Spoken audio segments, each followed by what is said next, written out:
smell of burning thatch mixed with salt air from the North Sea. Sister Hilda pressed herself against the cold stone wall of the scriptorium, her hands clasped so tightly in prayer that her knuckles had gone white. Outside, she could hear screaming. Not the screams of battle, not the clash of weapons, but something worse, the screams of women who wore the veil of Christ, women who had devoted their lives to God, women who had taken vows of perpetual virginity, now experiencing violations that the church would later refuse to describe in any written record. Through the narrow window, she could see the monastery courtyard. Smoke rose from the chapel where the Vikings had set fire to the wooden roof after ripping the golden cross from above the altar. Bodies of monks lay scattered across the flagstones, their blood running between the cracks in channels that looked almost deliberate, as though the stones themselves were drinking the sacrifice. But it was not the dead monks that transfixed Hilda with a terror so complete that her body had stopped shaking and had gone rigid instead. It was what was happening to the living nuns. Sister Aethelfleda, who had taught Hilda to read Latin and who knew the Psalms by heart, was being dragged by her hair toward the long ships beached on the sand below the monastery. She was still wearing her habit, but it was torn, exposing flesh that had never been seen by any man, that she had covered for 20 years since taking her vows. A Viking warrior, his bare arms covered in strange spiraling tattoos that looked like serpents consuming themselves, held her by the back of her neck, like a man might hold a struggling animal he intended to butcher or to keep. Sister Quenhild, barely 16 years old, a novice who had entered the convent only 6 months earlier to escape an arranged marriage to a Danish lord, was screaming in a language that was no longer words, just sound raw and animal and utterly unlike the pure voices that had sung matins in the chapel only hours earlier when the sun rose and the world was still ordered by prayer and the Benedictine rule. And Sister Eadburg, the abbess herself, a woman of 50 years who had governed the monastery with wisdom that bishops sought in their correspondence, who had copied manuscripts that preserved knowledge from Rome and Greece and the Eastern churches, was being forced to watch what the raiders were doing to her sisters before they would decide what to do with her. Her face was blood-streaked from where they had struck her when she tried to intervene. Her veil had been ripped away, revealing hair that had been hidden from all eyes for 30 years, gray and thin and utterly human, rather than the saintly abstraction the nuns represented in their covered modesty. Hilda watched from the scriptorium and understood that she was witnessing something that would never be fully recorded. The monks who wrote the Anglo-Saxon Chronicle would note that heathen men had raided the monastery. They would mention that the church was destroyed and monks were killed and treasures were stolen. They would call it the beginning of the age of Vikings, the first great raid that announced to Christian Europe that a new terror had arrived from the north. But they would not describe what happened to the nuns. They would not record the specific acts, the particular degradations, the fates of individual women whose names they knew and whose families had paid dowries for their safekeeping in holy houses. Because what the Vikings did to Christian nuns was so disturbing, so violative not just of their bodies but of everything sacred in medieval Christian cosmology, that chroniclers could not write it down without committing their own form of sacrilege. The documents that survive speak in silences and euphemisms. The sisters suffered greatly. Unspeakable acts were committed against the brides of Christ. God permitted the pagans to defile what was most holy. The specific details were suppressed, first by the church, which could not acknowledge such complete desecration of consecrated virgins, later by historians who assumed the chronicle's silence meant nothing particularly noteworthy had occurred, that these were routine casualties of medieval warfare. But the Vikings knew what they had done. In their sagas, told orally for generations before being written down in Iceland centuries later, they spoke of the Christian holy women as particular prizes, valued specifically because of their sacred status, desired precisely because possessing them represented not just human conquest, but spiritual dominance over the Christian God who had supposedly protected them. The sagas use language that Christian translators struggled to render into Latin without blasphemy. Words that describe the Vikings' deliberate inversion of Christian sanctity, their conscious desecration of what their victims held most holy. And a few documents survived, hidden in monastery archives, preserved in Irish monasteries that escaped destruction. Copied and recopied by scribes who knew these stories must be remembered even if they could not be spoken aloud. Letters between abbots discussing what to do about nuns who had survived Viking captivity and who were now considered defiled, unsuitable for return to consecrated life. Penitential texts that struggled to assign appropriate penance for women who had experienced violations against their will but who had survived and who now lived in a theological limbo that canon law had not anticipated. Tonight you will learn what actually happened when Vikings raided monasteries, what they did to the women they found there, what those women experienced during captivity, and why the church refused to record the details. You will learn about specific women whose names survived in fragmentary sources, whose fates can be partially reconstructed from evidence that was meant to be destroyed, but that escaped the flames. You will learn about the particular cruelty of violations committed not just for conquest, but for religious desecration, about women whose suffering was compounded by the knowledge that their own church would later reject them for having been victims. But before I tell you about Sister Æthelfleda's fate, before I reveal what happened to the nuns taken from Lindisfarne in 793 when the Viking Age began, before I explain why abbesses would later choose death over capture, I need to take you back. I need to show you who these women were, why they had chosen monastic life, what their vows meant in the context of medieval Christianity, and how the Viking raids destroyed not just individual lives, but an entire religious and social system.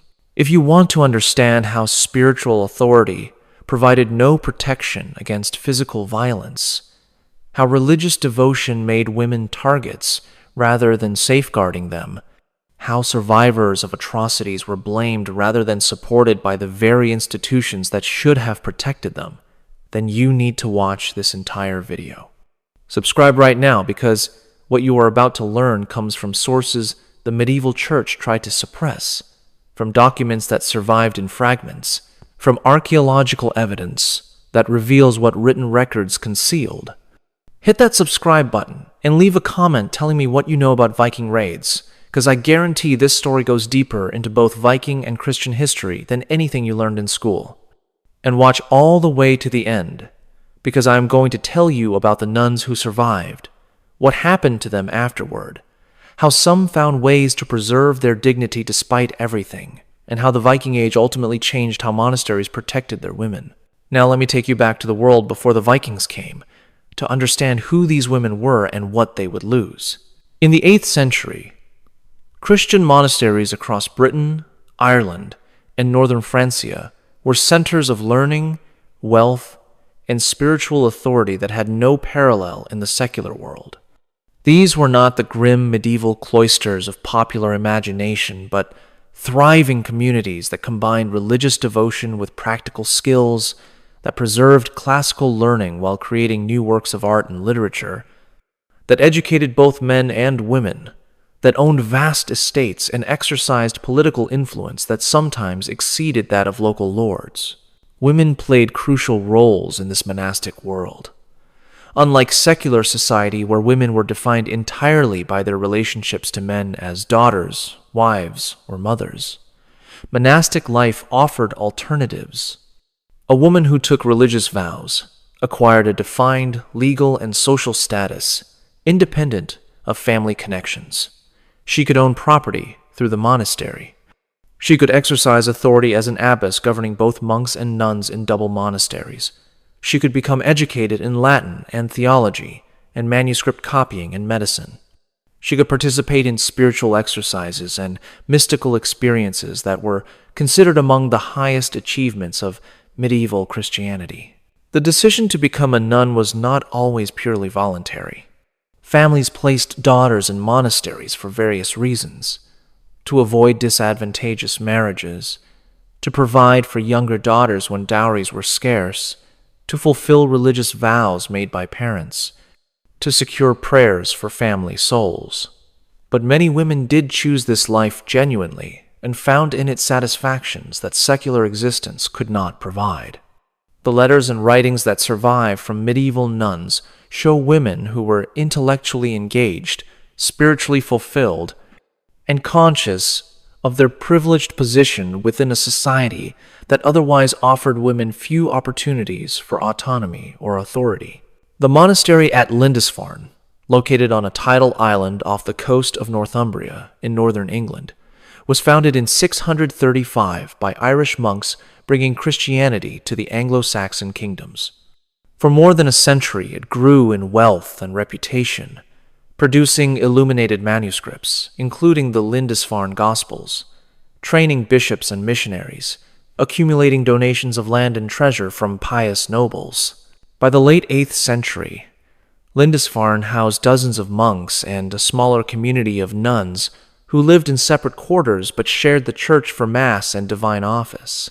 Among these nuns was a woman whose name appears in one fragmentary source as Ethelfleda. We know almost nothing about her with certainty, but the name was common among Anglo-Saxon nobility, and women of aristocratic birth frequently entered prestigious monasteries like Lindisfarne. If Ethelfleda followed the typical pattern, she would have entered monastic life as a girl, perhaps at age 7 or 8, given to the monastery by parents who wanted to secure divine favor or who had too many daughters to marry off advantageously. She would have been educated in the monastery school, learning to read Latin so she could participate in liturgy, learning to copy manuscripts, learning the Benedictine rule that governed monastic life through a precise schedule of prayer, work, and rest. By the time she was in her 20s or 30s, Ethelfleda would have taken final vows of poverty, chastity, and obedience. The ceremony would have been elaborate, modeled on wedding rituals, with Ethelfleda dressed as a bride presenting herself to Christ as her eternal spouse. She would have prostrated herself before the altar while the liturgy of consecration was sung. The abbess would have placed upon her head the veil that marked her as a bride of Christ, a covering that she would wear for the rest of her life, and that symbolized her status as a woman set apart from the secular world, protected by both ecclesiastical and divine authority from male violence and sexual exploitation that were routine threats for women outside monastery walls. This protection was not merely symbolic.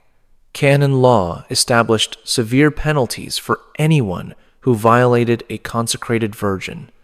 Abducting or raping a nun was not just a secular crime, but a form of sacrilege, an offense against God himself, punishable by excommunication and eternal damnation. Kings and lords who endowed monasteries believed they were securing not just prayers, but also safe refuges for their daughters and sisters, places where women could live without fear of the violence that characterized early medieval society, where women had almost no legal protections, and where marriage or sexual exploitation were the primary fates available to those without. Family protection. For 20 years, perhaps more, this promise held true for Ethelfleda. She lived according to the monastic horarium, rising before dawn for matins, chanting the divine office 8 times daily, copying manuscripts in the scriptorium during work hours, eating simple meals in silence while listening to readings from scripture or the lives of saints, sleeping in the dormitory with her sister nuns, surrounded by women who shared her vocation and who constituted a community bound by vows more permanent than kinship. Her body had never been touched by a man except perhaps her father or brothers before she entered the monastery as a child. Her sexuality had never been awakened, because medieval religious life did everything possible to suppress even awareness of sexual desire, treating the body as an enemy to be mastered through fasting and vigils and constant prayer. She thought of herself, probably with sincerity, as a bride of Christ, her virginity eternally preserved for a spiritual marriage that transcended and superseded any earthly relationship. And then, on a June morning in 793, Danish raiders in longships appeared off the coast of Lindisfarne And everything that Aethelfleda believed about divine protection and sacred authority and the inviolability of consecrated spaces proved utterly irrelevant in the face of men who did not recognize her God and who saw her veil not as protection but as a marker of value, an indication that this woman was special, set apart, a prize worth taking precisely because her religion considered her untouchable. The Viking raid on Lindisfarne was not the first interaction between Scandinavians and Christians. Norse traders had visited Christian ports for decades, buying weapons and cloth and wine, selling furs and amber and slaves. Some Vikings had even converted to Christianity, at least nominally, for political advantage or through marriage alliances with Christian kingdoms. But the raid on Lindisfarne in 793 was different in scale and symbolism. This was not piracy or trade violence, but a deliberate attack on a major religious center, timed for maximum plunder when the monastery's treasures were on display for the feast of St. Cuthbert, whose relics drew pilgrims and donations. The Vikings who beached their longships on Lindisfarne's shore that June morning were experienced raiders who had probably sacked other coastal settlements in Scandinavia or the Baltic. They moved with military precision, surrounding the monastery before the monks could sound any alarm that might bring armed resistance from the mainland. Within minutes, they controlled the entire site, killing the abbot who tried to negotiate, cutting down monks who stood between them and the church treasury. For Aethelfleda and the other nuns, the attack would have been completely disorienting. Medieval monasteries existed in carefully controlled acoustic environments